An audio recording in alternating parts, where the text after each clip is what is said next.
Seja muito bem-vindo, seja muito bem-vinda, é uma satisfação contar com a sua participação. Trata-se da videoaula associada ao tópico 3, parte 1, curso EA 072, Inteligência Artificial em Aplicações Industriais, ministrado junto ao curso de graduação em Engenharia de Computação aqui da Unicamp. Vamos lá, esses são os tópicos a serem abordados. O tema do tópico 3 é sistemas nebulosos e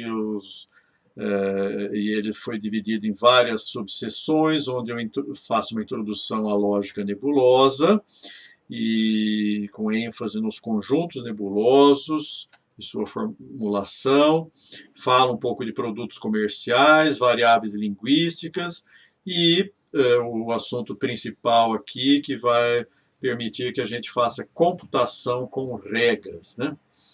É evidente que a gente precisa entender adequadamente como funciona o sistema de inferência nebulosa.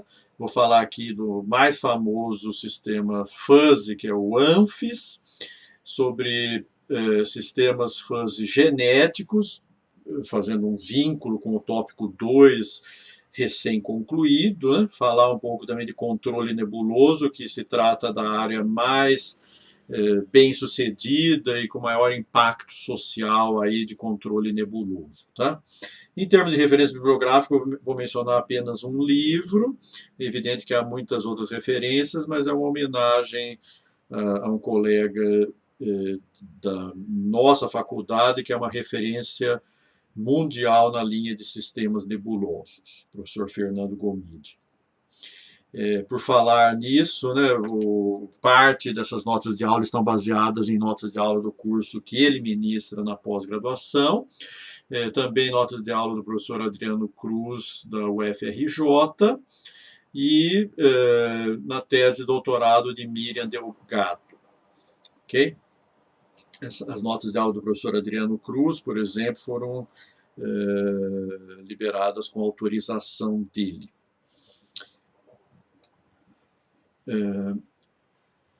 Nós, no meio acadêmico em particular, mas não apenas nele, né, nós aprendemos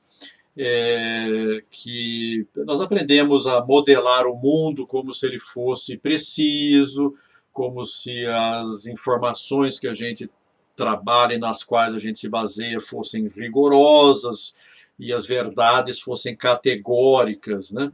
E, no entanto, a realidade nos mostra que tudo tem um certo grau de imprecisão, de incerteza, e que as verdades são parciais, né? Não é de hoje. Hoje, cada vez mais, a gente convive com essas sensações e com essa nova forma de enxergar o mundo, né? Mas não é de hoje que já se percebe a distinção entre o que a gente chama de tradição e a realidade, né? E os sistemas nebulosos vêm para trazer para o computador a possibilidade de eu raciocinar na presença de incertezas e imprecisões, né? É preciso distinguir aqui o que a gente chama de precisão no valor de uma variável, por exemplo, né? De precisão no significado, né? Então, a gente está falando mais de questões de precisão no valor, né? Vamos mais para frente deixar isso mais claro.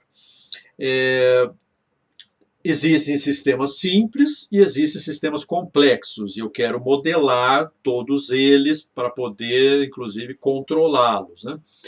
E dentre os sistemas complexos, eu posso falar de complexidade organizada ou desorganizada. Então, na verdade, eu nem consigo estudar e possivelmente nem me interessa sistemas complexos desorganizados, né? O que me interessa é o estudo de sistemas complexos organizados. Por exemplo, um organismo humano é um sistema complexo organizado, até uma célula do organismo humano, a gente pode caracterizá-la como uma entidade complexa organizada, né? E, então, o objetivo dos conceitos desse tópico do curso é modelar e fazer inferências, trabalhar com processamento de informação em cima de sistemas complexos organizados, tá? Se eu não me engano, é a terceira vez que eu apresento essa frase aqui, o que aqui eu estou caracterizando e denominando como princípio da incompatibilidade, né? Zadé é o pai dos sistemas nebulosos e ele fez essa afirmação que à medida que a complexidade de um sistema aumenta, nossa habilidade de fazer afirmações precisas e que sejam significativas acerca desse sistema diminui até que um limiar é atingido, além do qual precisão e significância, ou relevância, tornam-se quase que características mutuamente exclusivas, né? E, portanto, não dá para trabalhar ao mesmo tempo com precisão e relevância ou significância. Portanto, vamos modelar o mundo levando em conta a imprecisão, em busca de significância e relevância dos nossos modelos, tá? E do conhecimento que a gente vai representar em computador. Portanto, é a pessoa certa constatando uma tendência com uma antecipação impressionante. Essa conclusão foi feita em 1973 e muitos anos já se passaram e a adequação desse conceito só tem aumentado conforme a tecnologia vai avançando. Ok? Bom, quando a gente fala de incerteza, normalmente tem um viés um pouco negativo, e de fato a incerteza representa uma ausência de informação, né? Eu não estou seguro sobre um certo conceito, né? Agora, quando eu estou tentando modelar um sistema complexo, aceitar a presença de incertezas nessa modelagem pode simplificar e reduzir a complexidade do modelo, né? Aumentando assim a sua credibilidade e a viabilidade das simulações computacionais e de realizar inferências junto a esses modelos, ok?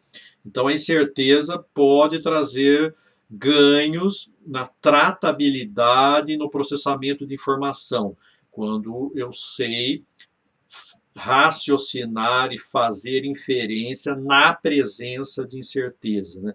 Levando a incerteza explicitamente como parte do processo de modelagem. Aqui dando um exemplo bem antigo, de 30 anos atrás, né, de 1990, março de 1991, saiu no New York Times, né, mostrando que com a tecnologia daquela época, né, se eu admitir um aumento maior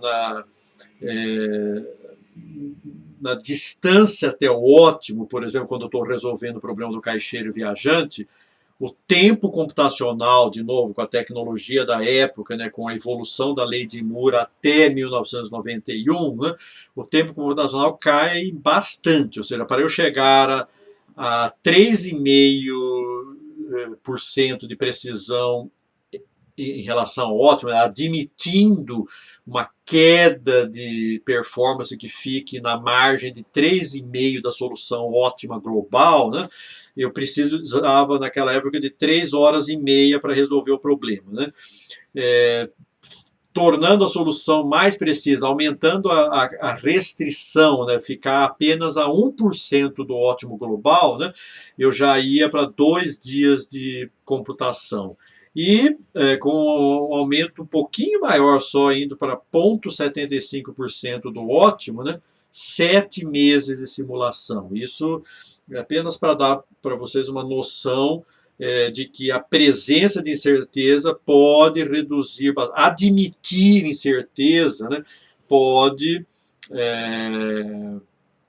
reduzir bastante a complexidade do meu problema computacional, a demanda por recursos computacionais, né?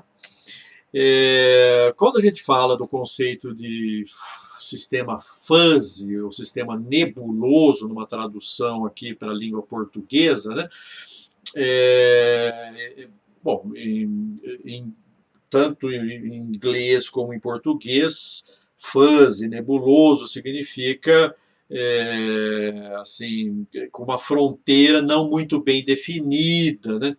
Então, tecnicamente, a palavra fuzzy representa imprecisão e incerteza baseada na intuição humana e não na teoria de probabilidade. A gente vai distinguir esses dois conceitos, né? O conceito de pertinência gradual e probabilidade de pertencer a, daqui a pouco, tá? Mas enfim, esse copo aí que aparece, ele tá meio cheio, meio vazio, né? Então, eu em relação ao conceito de copo cheio de líquido, né? Eu não posso afirmar que esse copo, ou seja, há uma imprecisão grande em relação aos dois conceitos, né, dele estar vazio ou dele estar cheio. Eu estou equidistante dos dois conceitos. E será que eu posso, ainda assim, trabalhar com o conceito de um copo com meia ocupação? Né? Sim, nós vamos conseguir trabalhar precisamente com essa informação imprecisa. Né? Parece uma afirmação um pouco equivocada, mas vem do próprio Zadé.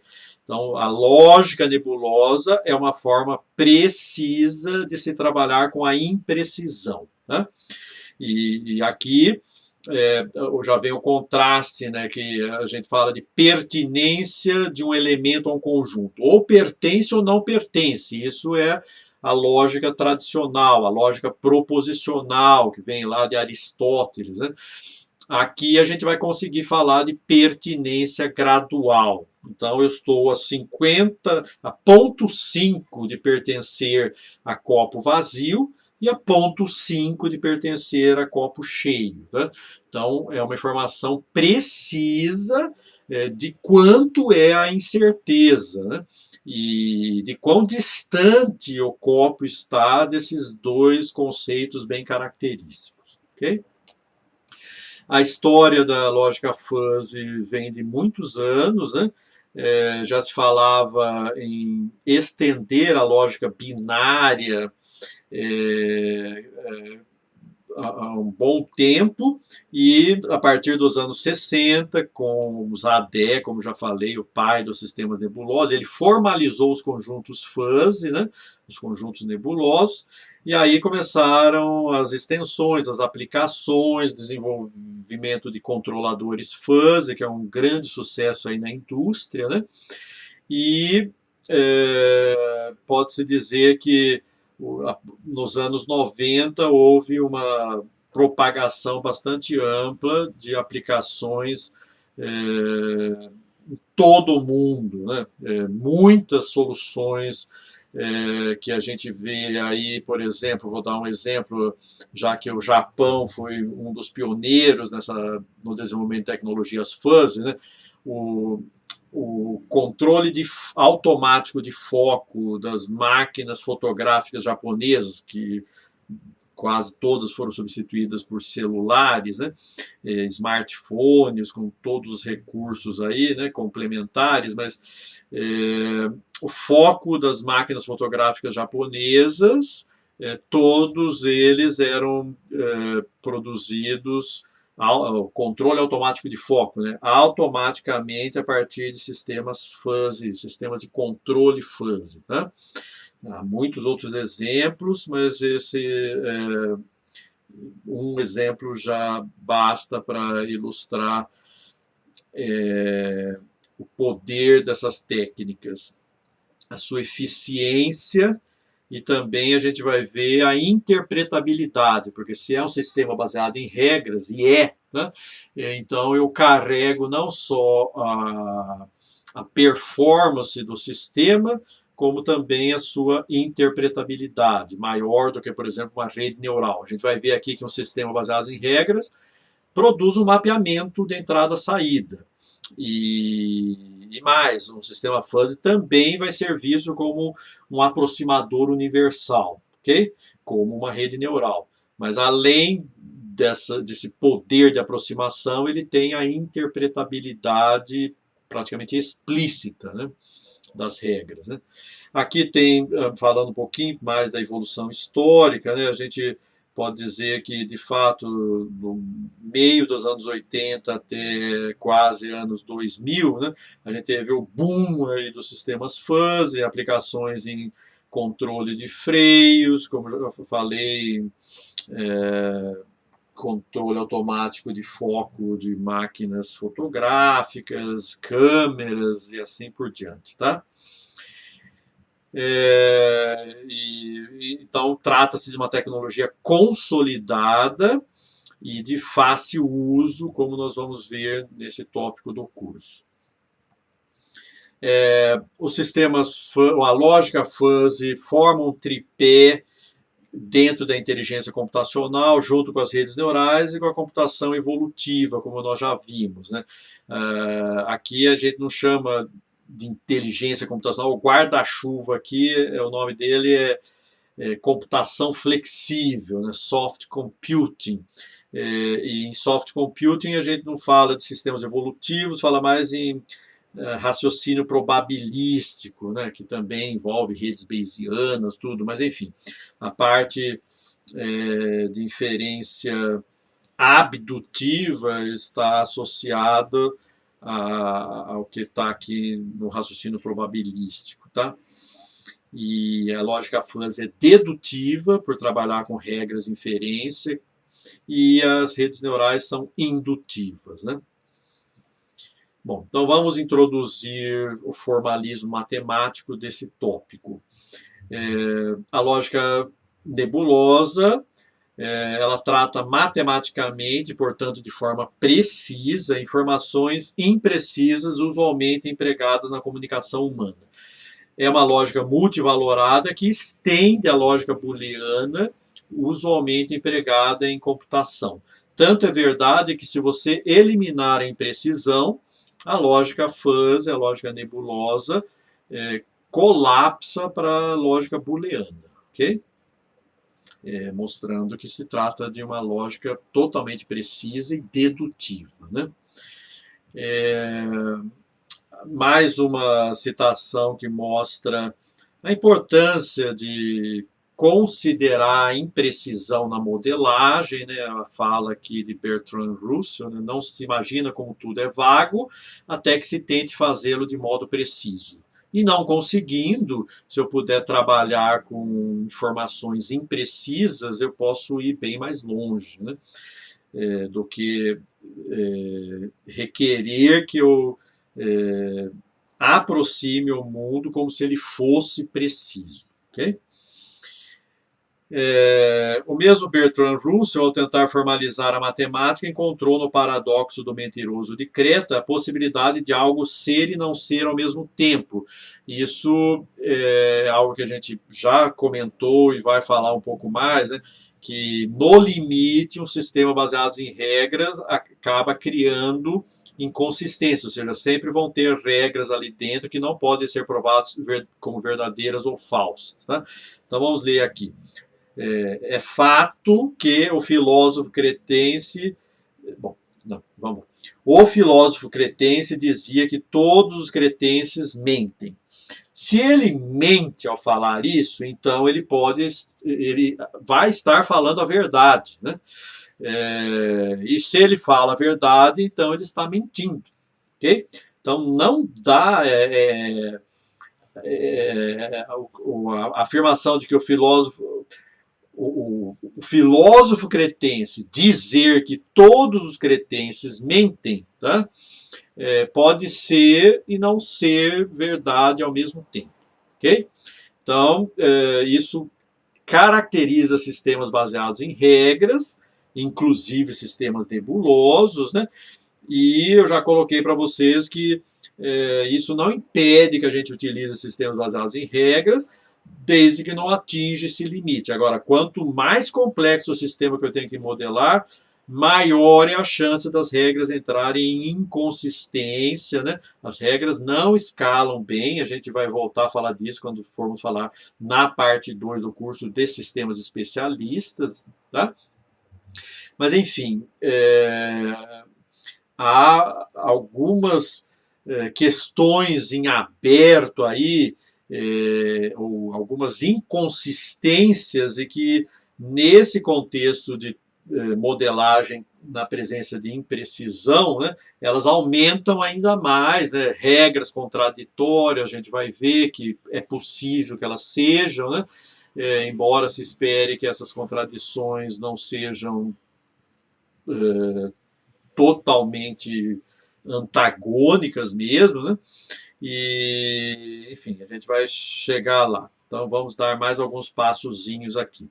Na época que os sistemas nebulosos foram propostos e que se vislumbrou essa possibilidade de modelar o mundo na presença de incerteza, né, começaram a haver algumas críticas muito fortes, principalmente de pessoas que não estavam entendendo direito que a gente estava falando aqui de uma técnica precisa para se trabalhar com a imprecisão. Então, muitos pesquisadores experientes e com uma carreira consolidada, né, viam na lógica nebulosa um risco para a ciência, tipo, a gente vai abrir mão da precisão científica para poder raciocinar em cima de coisas que não são nem verdade, nem falsidade, né? Como que é? Então vamos, ao longo da abordagem desse tópico, vocês vão perceber que os argumentos desses detratores não se sustentam, né? Agora, a vida não foi fácil para o Zadé, felizmente ele pôde viver até recentemente, viveu 95 anos, né? E pôde ser reconhecido em vida, né? E ser admirado por toda a sua visão, né? É uma pessoa com uma capacidade impressionante de vislumbrar tendências tecnológicas, né? E também o grande reconhecimento pelo fato de, mesmo recebendo muitas críticas, ele conseguir se sustentar com as ideias dele e convencer outras pessoas. O tempo mostrou que ele estava com a razão, e a partir de argumentos e demonstrações e aplicações dele próprio e, claro, de outros pesquisadores que acreditaram também nessas técnicas, tá? Bom, como já coloquei, um sistema baseado em regras é um aproximador universal. Aqui eu estou mostrando isso inspirado no argumento aí de Bart Kosko, né, um dos autores importantes aí na área, mostrando que qualquer mapeamento pode ser decomposto por partes e cada parte pode ser descrita por uma regra, como vocês estão vendo aí, né? Esse trecho aqui da função pode corresponder a essa regra que está aqui embaixo, né? Se x é muito alto, então y é muito alto, indicando esses dois conceitos. Isso aqui é quase uma identidade, mostrando que o que aparece no comportamento de x também aparece no comportamento de y, por exemplo. Né? Bom, então existe um teorema de aproximação nebulosa que afirma que um sistema baseado em regras nebulosas é um aproximador universal, né? E a vantagem aqui é que há um grau de interpretabilidade, por exemplo, maior do que no caso de uma rede neural artificial, seja ela profunda ou não. Bom, agora, mesmo havendo competência na síntese de mapeamentos bastante sofisticados, né? A gente já viu a relevância que é sintetizar mapeamentos, né? E quanto tem aumentado a demanda dessa tarefa a partir de dados disponíveis, né? Que é o famoso aprendizado a partir de dados, né? Mas, e também agora a gente vê a interpretabilidade, mas não estamos tratando aqui como uma parafernália, ou seja, Não dá para fazer tudo com sistemas nebulosos, há esse problema de escalabilidade das regras, e, e a gente percebe que a flexibilidade das redes neurais tem produzido soluções estado da arte, e a sua interpretabilidade também vem ganhando pontos aí, né? As técnicas de interpretabilidade em redes neurais têm se tornado competentes, reduzindo assim esse diferencial dos sistemas nebulosos, né? Então, vamos entrar então nos conceitos matemáticos do formalismo dos sistemas nebulosos. O que é um conjunto nebuloso, então? Primeiro vamos falar de universo de discurso, que são os valores assumidos, é o espaço dos valores possíveis para uma certa variável, né? Então, aqui a gente tem dois exemplos, né? Se a gente for falar da variável altura de seres humanos, então há um intervalo onde praticamente possivelmente todos os seres humanos se encaixam aí na altura entre 0 e 2,5 metros. Tá? Então isso é chamado universo de discurso, que é o espaço onde excursiona a variável altura de seres humanos. Né? Temperatura ambiente, também eu posso dizer que o universo de discurso está entre menos 70 e mais 70 graus, seguramente, tá? Na face da Terra, né? Por enquanto. Né? Bom, outro conceito importante além do universo de discurso é de função de pertinência. No caso de conjuntos clássicos, a gente vê aí em vermelho, né, ou a pertinência é 0, indicando não pertence, ou a pertinência é 1, indicando pertence. Né? E aí surge uma situação muito estranha, né, que é o seguinte, né, com 1,6999999, né, a pertinência é 0. A partir de 1,70 m, a pertinência é 1, ou seja, de repente, com uma alteração incremental no valor da altura, a pertinência saltou dramaticamente de 0 para 1. Né? É isso que a gente vai refazer aqui de um modo gradual. Né? A pertinência vai transitar de 0 para 1 de forma gradual, a partir de uma certa altura até uma outra altura. Assim, por exemplo, bom, a gente vai ver esse exemplo daqui a pouco, tá? Bom, mas e no caso de conjuntos clássicos, esse cenário desconfortável que eu acabei de descrever aí, de transição abrupta, né, é conhecido como paradoxo de Sorites, né? Eu vou ler aí, né? Quando um monte de areia deixa de ser um monte de areia, caso retiremos um grão de areia de cada vez, né? Então, em lugar de fazer essa transição de conceito, é monte de areia abruptamente, né, para não é monte de areia, né, se eu for reduzindo a pertinência do monte ao conceito monte de areia, conforme eu vou tirando grãos de areia, né, eu resolvo o paradoxo, ok?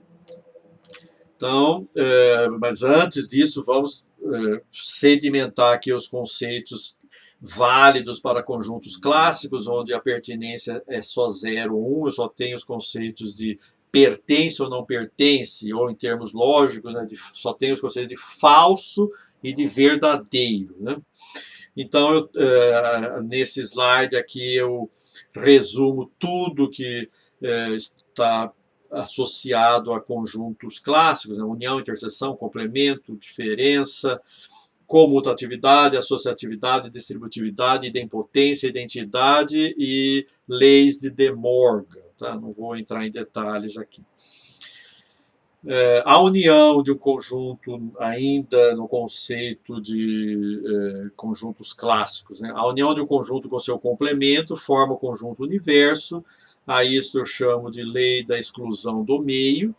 E a interseção de um conjunto com seu complemento é necessariamente vazia, ou seja, eu não, um elemento ou pertence ou não pertence a um conjunto, não tem nenhuma outra possibilidade, né?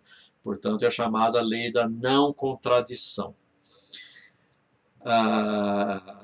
No sentido de que um elemento não pode pertencer e, ao mesmo tempo, não pertencer a um conjunto. Função de pertinência de conjuntos nebulosos. Então, agora a gente vai sair dos conjuntos clássicos e ir para conjuntos nebulosos, e para isso eu preciso definir essa tal de função de pertinência, e ela vai assumir valores no intervalo 0, 1. Né? Se for 0, é totalmente não. A pertinência é totalmente nula. Né? E se for 1, é pertinência total. Ok? Que era o que antes eu chamava de verdadeiro e falso, ou pertence e não pertence. Mas aqui eu posso ter pertinência 0,3, 0,4, 0,5 e qualquer outro valor no intervalo. Tá? Então é uma função que mapeia elementos do universo de discurso, que são os valores possíveis da variável, em um grau de pertinência ao conjunto. Ok? Então você está vendo aqui agora que eu vou transitar de não alto para alto, né, de forma gradual, indo de 1,60 m até 1,80 m.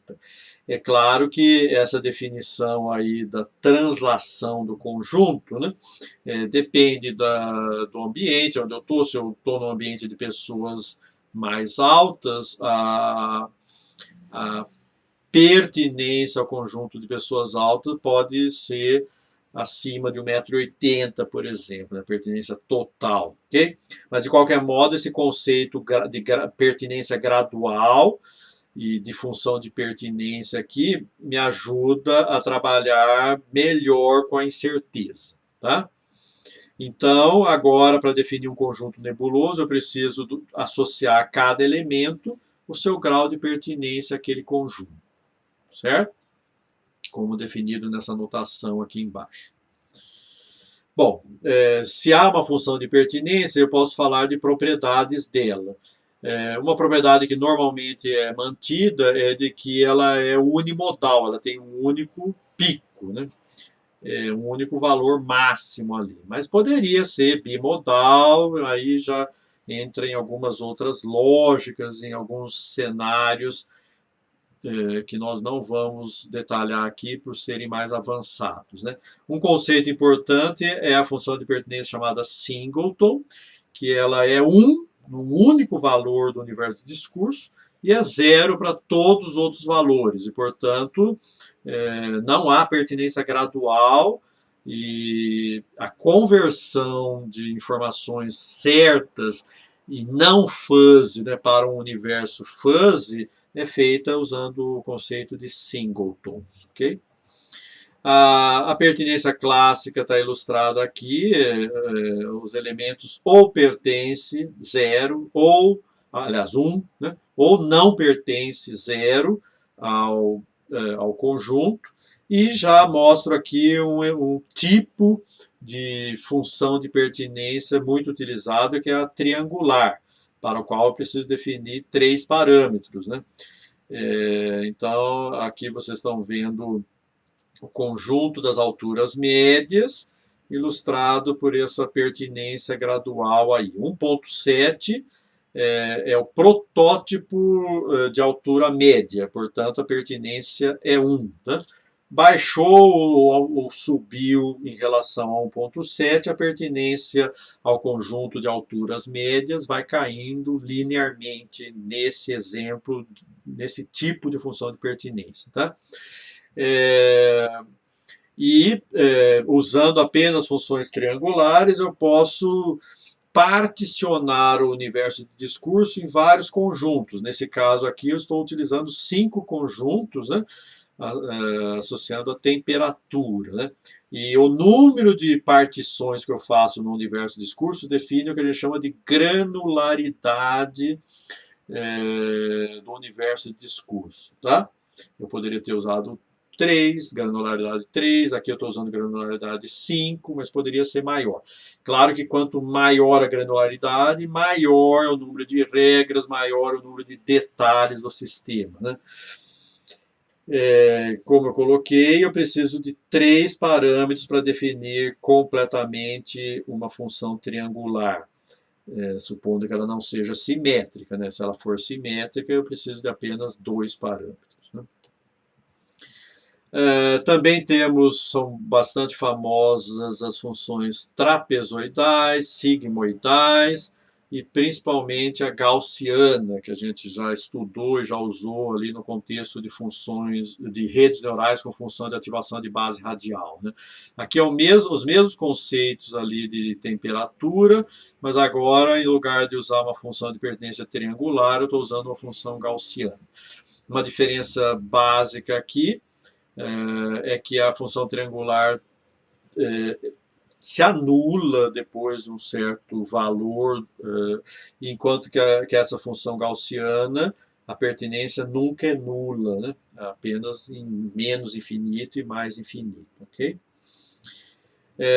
Já adianto um conceito aqui. Professor, eu estou vendo que as pertinências não necessariamente somam em 1. Por exemplo, aqui nessa passagem, vocês estão vendo duas funções. Para esse elemento do conjunto, que possivelmente deve ser o valor 15, né? Você tem uma pertinência diferente de 0 para o conjunto nebuloso quente, praticamente 0,6 para os conjuntos normal e frio, tá? Portanto, a soma não dá em 1. Eu já mencionei, já adiantei que sistema fuzzy não tem nada a ver com probabilidade, então não precisa somar em 1 mesmo. Eu posso sim, eu posso fazer com que some em 1, mas se eu não atender a essa restrição, é tão válido quanto, dependendo da aplicação, pode ser mais vantajoso um cenário ou outro, mas não há essa restrição, porque eu não estou trabalhando aqui com a interpretação de probabilidade.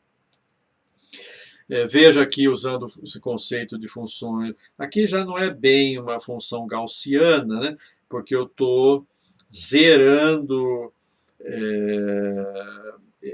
de 30 para baixo e de 40 para cima. Então, tem funções matemáticas, funções polinomiais, por exemplo, e outras aí que eu posso implementar algo com um formato parecido com a gaussiana, né? Mas que tem uma base finita aí, tá? Mas veja, é intuitivo perceber que essa função de pertinência modela adequadamente o conceito de números em torno de números próximos ao valor 35. Então vocês começam a perceber que com esse formalismo aqui eu consigo modelar essas informações aproximadas, imprecisas, né? E de um modo bem característico. Eu estava usando esse conceito, mas eu não quis falar a palavra suporte ainda, porque eu não tinha definido, né? Então, o conjunto de elementos do universo de discurso para o qual a função de pertinência não é nula é chamado de suporte do conjunto, tá? E o suporte pode ser finito, como no caso de funções triangulares e dessa do slide anterior, né? Tem um suporte que vai de 30 até 40, ou pode ser infinito, por exemplo, no caso de uma função gaussiana, né? A altura, normalmente, a altura máxima vai ser em 1, que é chamado conjunto normalizado, né? Mas se não fosse também, eu calcularia como é o valor máximo para, dentre todos os elementos do universo de discurso, qual é o valor máximo assumido pela pertinência, pela função de pertinência, ok? Opa. Então, um conjunto fuzzy é definido como normal se a altura dele é igual a 1 e subnormal se não chegar a 1, ok? Cardinalidade, parece estranho, né? Se a pertinência é gradual, como que eu posso falar do número de elementos de um conjunto? Simplesmente você soma os valores de pertinência. De novo, se as pertinências voltarem a ser só 0 e 1, esse conceito de cardinalidade coincide com os conceitos que a gente já conhecia de conjuntos clássicos, tá? Então, se o conjunto é discreto, eu vou fazer um somatório. Se o conjunto é contínuo, eu vou fazer uma integral. ok? Aqui embaixo tem um exemplo bem fácil de pegar. Eu tenho 20 elementos possíveis. Eu só estou apresentando aqui os elementos para os quais a pertinência é maior do que zero. E a cardinalidade deu 4. E eu posso falar também de cardinalidade relativa quando eu divido pelo número de elementos. Então, é 4, soma total das pertinências maiores do que zero, dividido por 20 elementos possíveis, muitos deles com pertinência nula, né? Então, deu 0,2 a cardinalidade relativa desse conjunto nebuloso. Conjuntos cortes, também um conceito importante aqui, que é o suporte para, tipo, eu quero saber o intervalo do universo de discurso para o qual a função de pertinência tem valores acima de 0,8, por exemplo, né? Então, isso chama alfa corte, com alfa igual a 0,8, ok? E aqui embaixo está dando dois exemplos para um certo valor alfa1 e um outro valor alfa2, né? Eu já mencionei que pertinência gradual não deve ser confundida com probabilidade, e aqui a gente vai ilustrar isso, né? Veja que o grau de pertinência de 0,25 a um certo conjunto não significa que o elemento possa ser encontrado com probabilidade 0,25 nesse conjunto, tá? E a soma dos graus de pertinência não precisa ser unitária, mas pode ser. Vamos falar de um exemplo prático aqui, né? Uma situação que vai ajudar vocês a consolidar essa diferença entre pertinência e probabilidade, né? Situação 1. Um líquido em uma garrafa tem 95% de probabilidade de ser água pura e 5% de ser veneno puro, tá?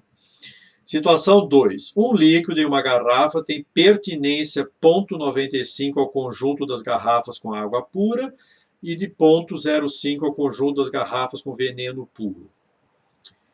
Veneno na concentração de 5% não mata, mas você irá passar muito mal. De qual garrafa você beberia?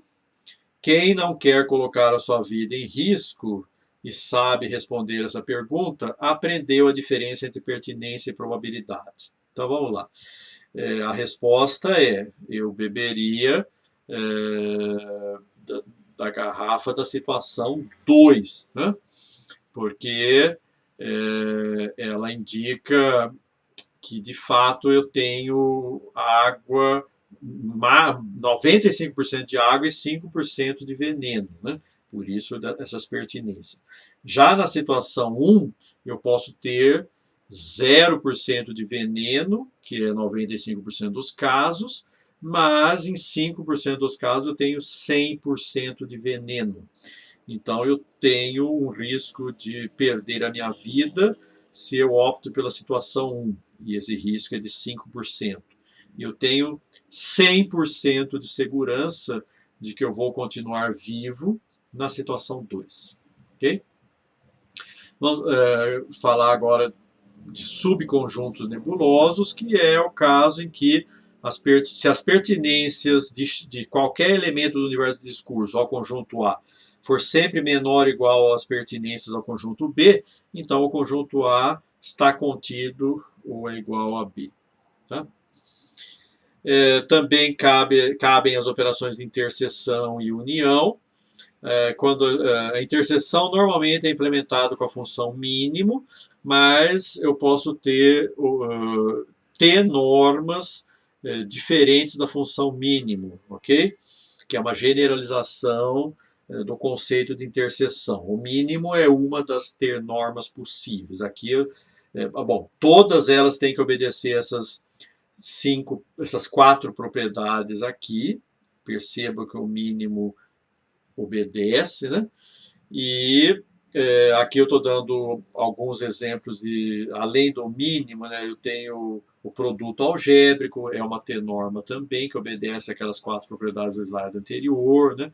Eu tenho o que a gente chama de produto drástico e muitas outras propostas de T-norma, né? O curioso é que o mínimo é a T-norma menos conservadora de todas, né? E é a única T-norma idempotente também. Ou seja, o mínimo de x é o próprio x. É a única T-norma que obedece a isso.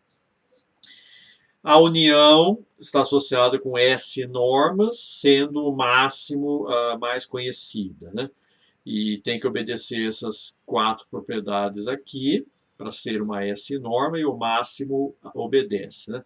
Aqui eu apresento 3 S-normas um pouco elaboradas e estranhas para a maioria de vocês, né?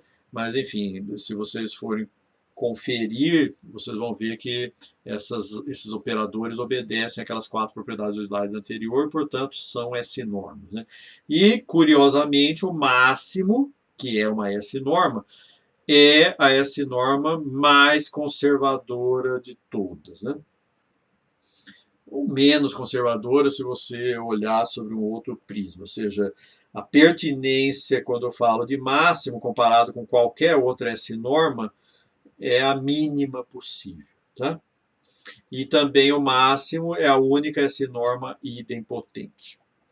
Mas eu posso usar muitas outras. Perceba que as S-normas e as T-normas também podem ter parâmetros a serem otimizados, que a gente poderia chamar de hiperparâmetro do sistema nebuloso. Né? Bom, o complemento é o mesmo conceito do caso dos conjuntos clássicos, só que agora, como a pertinência pode ser gradual, o complemento também pode ser um conjunto fuzzy. Né? A propriedade de dualidade entre T-normas e S-normas, vocês estão vendo algumas aqui, que são a generalização do conceito das leis de De Morgan. Okay? De novo, se as pertinências fuzzy voltarem a ser 0 ou 1, eu colapso para os conjuntos clássicos e a lógica proposicional. Portanto, a lógica fuzzy ela é tão precisa em termos formais, né, quanto a lógica proposicional. Né? Quando eu estou comparando dois conjuntos nebulosos, eu posso usar a área entre as funções de pertinência deles, dado por essa integral aí, supondo o universo de discurso contínuo, né? E existem várias métricas possíveis de distância, né? Euclidiana, Chebyshev, Ramin e assim por diante. Aí a gente termina essa parte mais de formalismo matemático, vocês viram que não é nada muito sofisticado, é uma extensão dos conjuntos clássicos. Né? Já comentei bastante sobre a presença de muitos produtos comerciais, e o próprio Zadé, no report de 2013, né, ele apresentou alguns dados aí de publicações e de patentes em cima de ideias vinculadas à lógica fuzzy e a sistemas fuzzy, né, mostrando que se trata definitivamente de uma técnica bastante aceita aí na indústria, né, e consolidada no mercado. Okay? Agora nós vamos entrar como implementar, né, um sistema nebuloso, um sistema com regras fuzzy. Né? Então nós vamos entrar numa parte mais prática aqui. Então a temperatura, por exemplo, eu posso granular esse conceito de temperatura, dado um universo de discurso, eu posso particionar o universo de discurso em 3 conjuntos. E isso chama-se granularizar. Né? Então, cabe aqui comentar, né, o Zadé fala muito de que a lógica, os sistemas nebulosos trabalham com graduação e granulação. Então, a graduação tem a ver com a pertinência gradual dos elementos do universo de discurso a cada conjunto, né?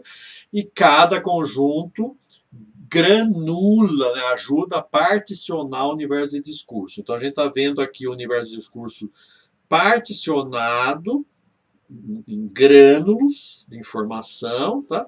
E as funções de pertinência que caracterizam cada um dos conjuntos apresenta essa pertinência gradual dos elementos do universo de discurso a cada conjunto. Então, os conceitos de graduação e de granulação são fundamentais em lógica nebulosa, tá? Então, a gente chama os conjuntos que particionam o universo de discurso, a gente chama de termos linguísticos, no caso, a temperatura baixa, média e alta, ok? E para caracterizar cada um desses conjuntos, a gente tem as funções de pertinência aí em vermelho para o conjunto baixa, para o termo linguístico, né, baixa, em azul para o termo linguístico média e em verde para o termo linguístico alta, tá? Então é bem direta a interpretação. Visualmente, todos vocês estão percebendo o que está acontecendo com a pertinência de cada elemento do universo de discurso, que é temperatura, que ela é a variável linguística, né? Cada elemento tem um certo grau de pertinência a cada um dos conjuntos nebulosos que caracteriza os termos linguísticos. Eu posso modificar, né, só vou apresentar esse slide aqui, existem, claro, várias extensões e conceitos mais avançados que nós não vamos abordar nesse tópico introdutório, né? Então, existe aqui o conceito de modificar, então eu posso estar falando de altura média, que é o conjunto em azul, a função de pertinência em azul, caracterizando o conjunto altura média, né? E eu posso modificar esse conjunto e falar altura muito média, né? E aí ficaria a função de pertinência em verde, né? Que é um modificador intuitivo também, acho que vocês percebem o que ele está implementando, ok? Granularidade é um conceito que eu já falei, aqui só está registrado e devidamente, é um conceito importantíssimo, né? Então, no caso da esquerda aqui eu tenho 3 grânulos de informação, eu fiz uma partição em 3 conjuntos nebulosos, né? E na direita em 5, ok? Quanto maior a partição, quanto mais granularidade eu tenho, né, maior é o número de regras e pode ter alguns problemas de escalabilidade aí, tá? Também existem os conceitos de completude e sobreposição, que é a pertinência mínima, que é o conceito de epsilon completude, e a alfa sobreposição, que é o grau máximo quando eu tiro a interseção dos conjuntos, né? Não caberia aqui eu ter uma alfa sobreposição igual a 1, né? Porque implicaria que os conjuntos estão se sobrepondo totalmente, né? E também uma epsilon completude igual a 0 pode existir, mas implicaria em não ter nenhum conceito, né, nenhum termo linguístico para alguns elementos do universo de discurso, né? Fica um pouco estranho isso.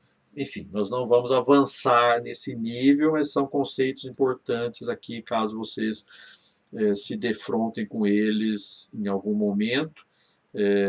Essa apresentação aqui já é suficiente para que vocês compreendam do que se trata. A computação baseada em regras é extremamente poderosa e essa figura, além de mostrar que quanto mais eu estruturo a minha informação de entrada, né, mais eu chego próximo do que a gente chama de conhecimento. Então eu tenho aqui os dados não estruturados, quando eu estruturo mais ou menos eu tenho informação é mais do que dados nesse conceito, né?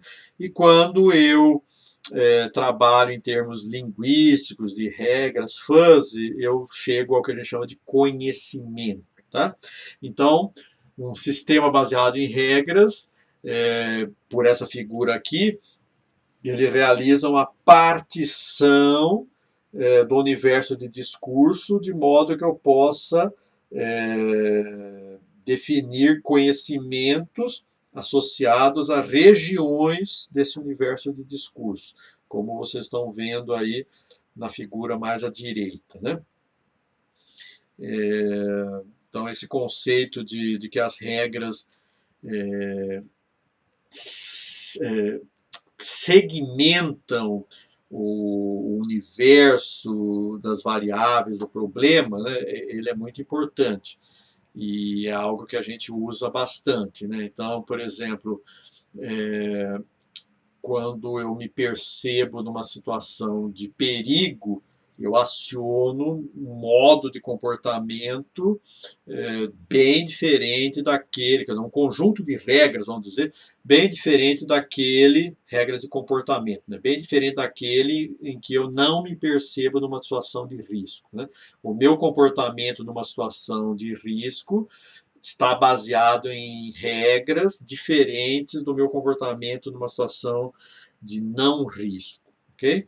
É mais ou menos isso que eu estou ilustrando aqui. Bom, a sintaxe das regras fuzzy começa com as proposições, então eu falo X é A, né? E essa é a forma como eu expresso, né? Então, a A é um conjunto nebuloso. Então, por exemplo, alta é um conjunto nebuloso associado ao universo de discurso das temperaturas, né? Então, eu posso falar, temperatura do forno é alta, é uma proposição, né? E dependendo do valor da temperatura, a pertinência dela ao conjunto alta vai variar, tá? Ok? Então é assim que eu trabalho com as regras fuzzy. Eu faço proposições e vou fazendo disjunção ou conjunção de preposições, de proposições, como a gente vai ver já nesse slide 47, né? Então as regras têm o antecedente ou consequente. O antecedente define a condição em que a regra dispara e o consequente é a ação causada sempre que aquele antecedente se verificar, tá? E, portanto, o antecedente diz onde a regra atua e quando ela atua, o consequente diz o que acontece quando a regra atua, ok?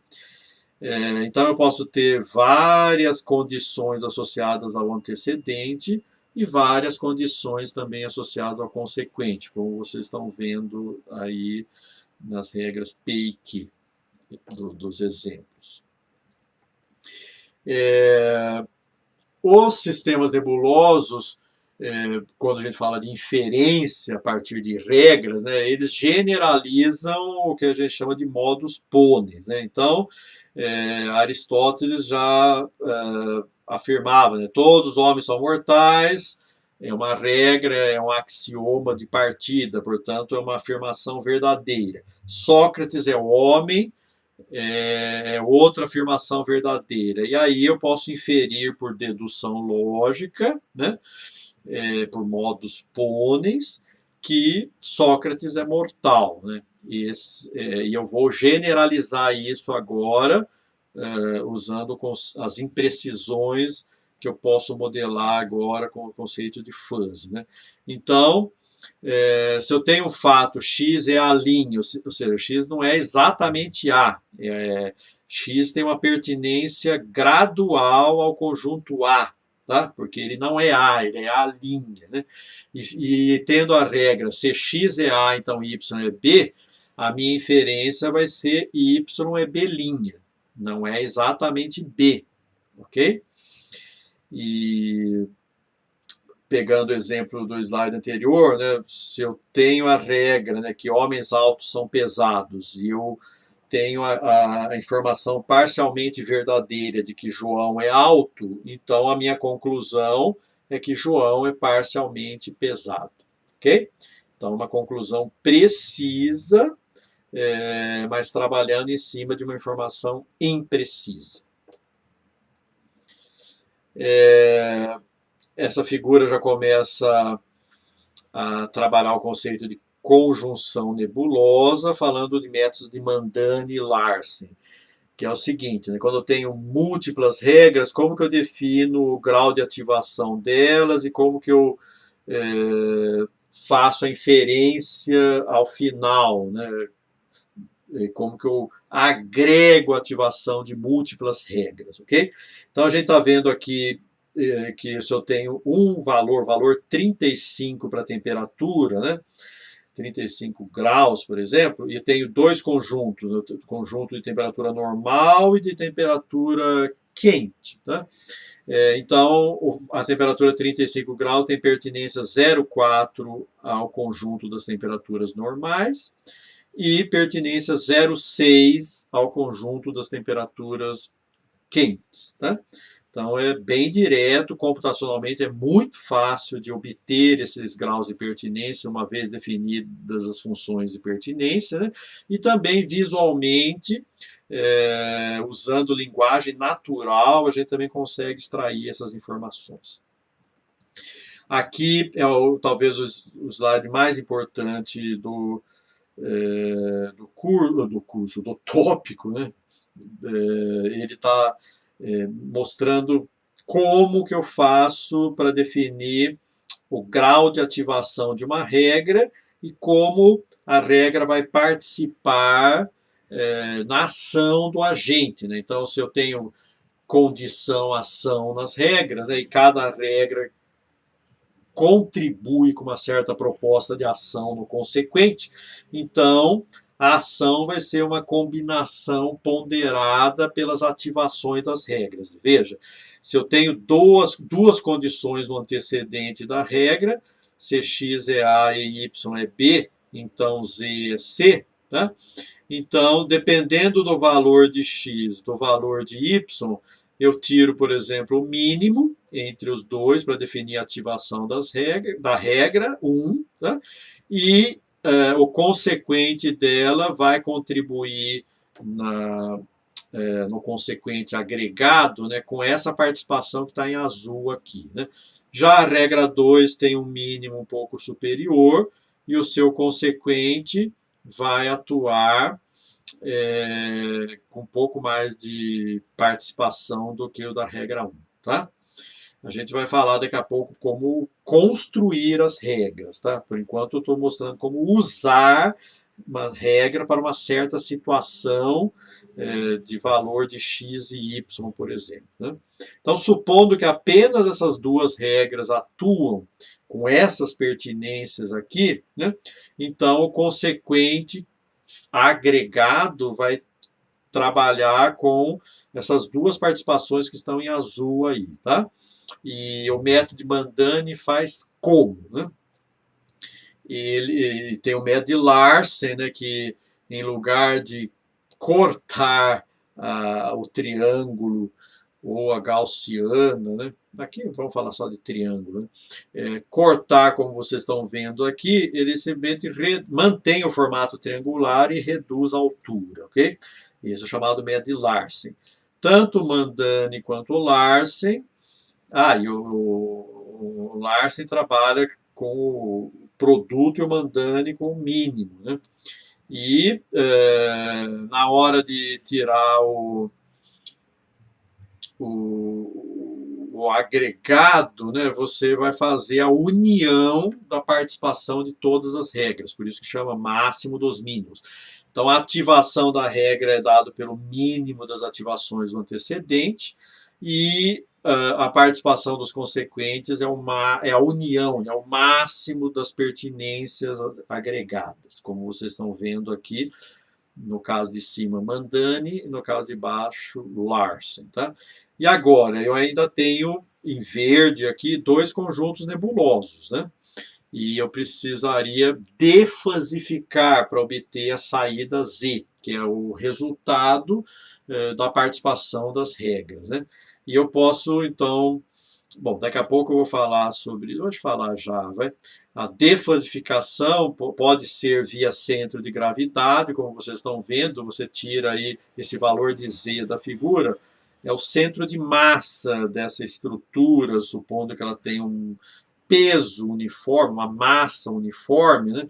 O valor de Z que vocês estão vendo aí é o centro de gravidade dessa figura, né? E pode ser pelo método dos máximos, ou seja, você pega um intervalo de valores máximos e pega a média desse intervalo, tá? E pode ser pelo método das alturas. Para cada conjunto nebuloso que participa, você pega as alturas e faz uma e multiplica, assim, pondera o valor de Z, né, por essas alturas aí. Okay? São as três possibilidades que eu estou apresentando aqui para defasificação. Tá? Agora, tem um conjunto de regras, um tipo de formato de regras que não requer defasificação, e é um tipo de sistema nebuloso muito importante, chamado sistema Takagi-Sugeno, tá? Com dois pesquisadores japoneses aí.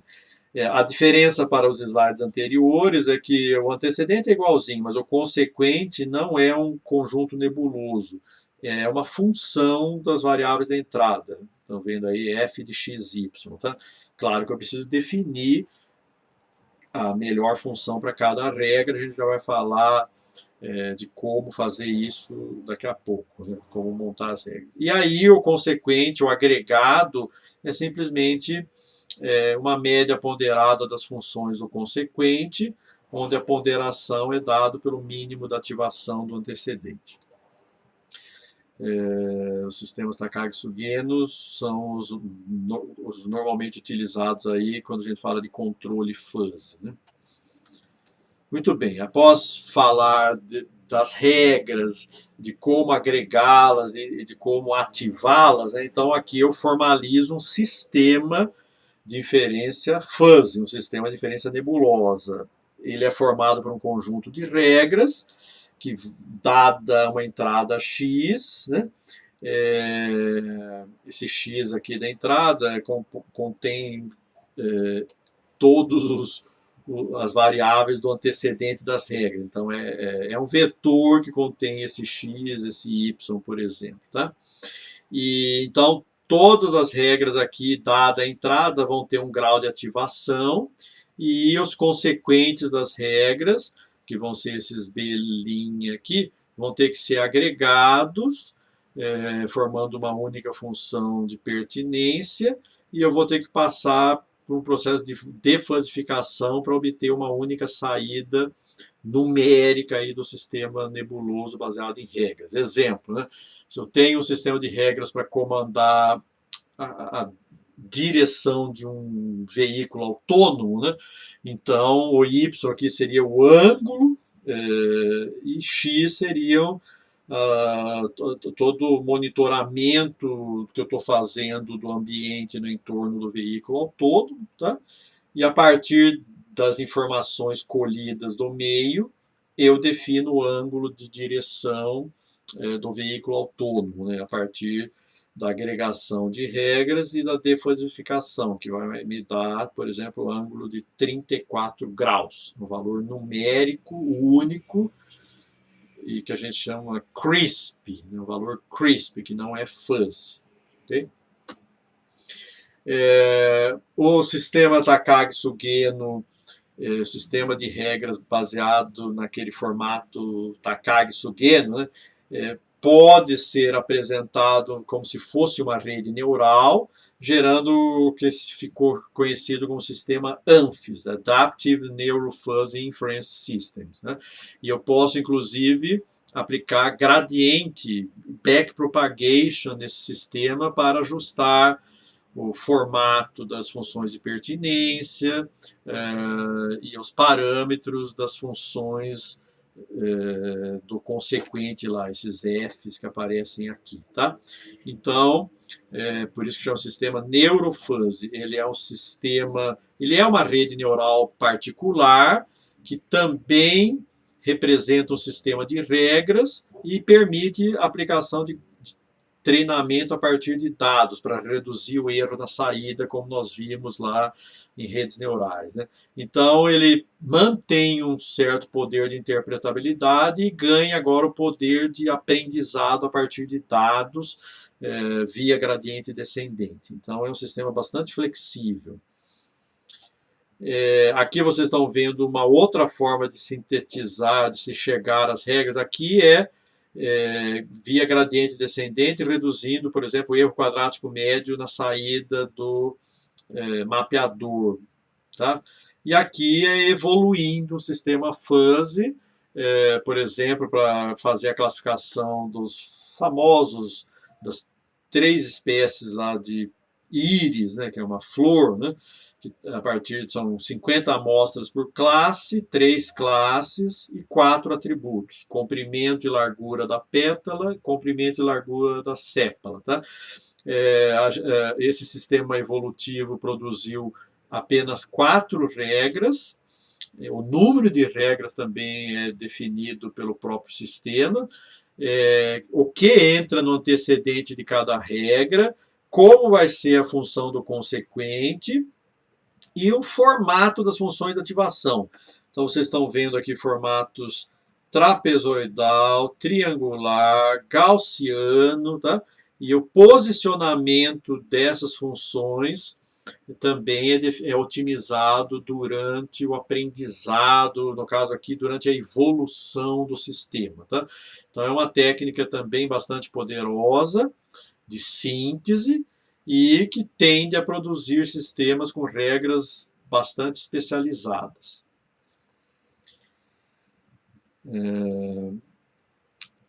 Controle nebuloso, sem sombra de dúvidas, é a área mais difundida em sistemas nebulosos, né, com maior sucesso também.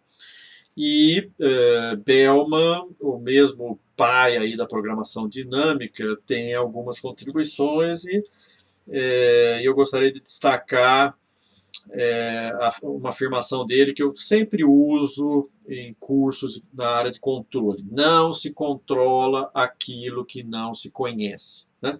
E aqui, com os sistemas nebulosos, eu não só posso modelar e conhecer sistemas que apresentam grau de imprecisão, como eu posso usar essas técnicas aí de, por exemplo, Takagi Sugeno, para controlar esses sistemas. Tá?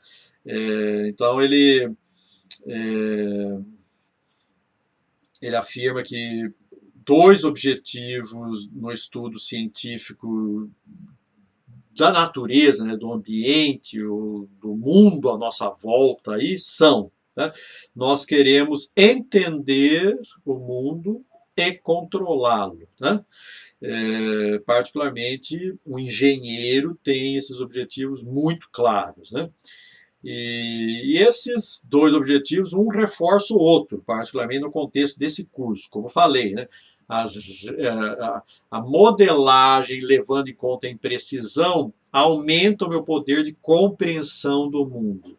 E eu também posso usar esses sistemas de regras fuzzy, com as inferências nebulosas, com a defasificação, as agregações aí, né, para controlar esse mundo que eu ganhei o maior poder de compreendê-lo antes. Tá?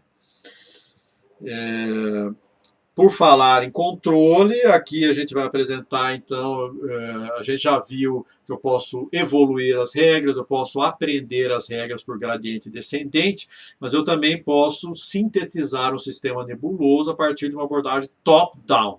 Essas 2 anteriores são abordagens bottom-up, acho que já ficou claro para vocês no curso. Né? E aqui nós vamos implementar um controle de um pêndulo invertido a partir de uma abordagem top-down, digo. Eu sou um especialista. O que eu sei e que me permitirá controlar esse pêndulo invertido? Eu sei, e eu vou trabalhar com quais variáveis da entrada? Vamos lá, vou trabalhar com x1 e x2, que no caso aqui é o ângulo em relação à vertical, aí da haste vermelha, e a velocidade angular, θ e θ ponto. X1 é θ, X2 é θ ponto. Então, intuitivamente, vamos lá, acompanhe aqui comigo, né? Intuitivamente, que eu tenho que fazer com U de T, que é a força que eu aplico sobre a haste, quando o pêndulo está caído e caindo, mais ainda, né? Então é a situação mais grave possível. Eu já estou desviado da vertical e estou me desviando ainda mais. Então é o momento que eu mais preciso atuar no U, né? Mesmo isso para o lado, a simetria aqui, né? Seja para o lado direito ou para o lado esquerdo a haste. Tá? Uma situação que não exige atuação nenhuma é quando θ é zero e θ ponto é zero, ou está em torno de. Vocês concordam? Portanto, eu já tenho noções intuitivas bem básicas e suficientes aqui, né, para produzir, para sintetizar um conjunto de regras que vai ser bastante efetivo para manter esse pêndulo na vertical. Tá? Antes, então, vamos falar da granularização do universo de discurso. Então, eu tenho que granularizar θ, θ ponto e U, ok? Que é a variável de saída, né? Então, como que nós vamos fazer? Veja, θ, aqui é o θ, tá? Eu vou granularizar θ em três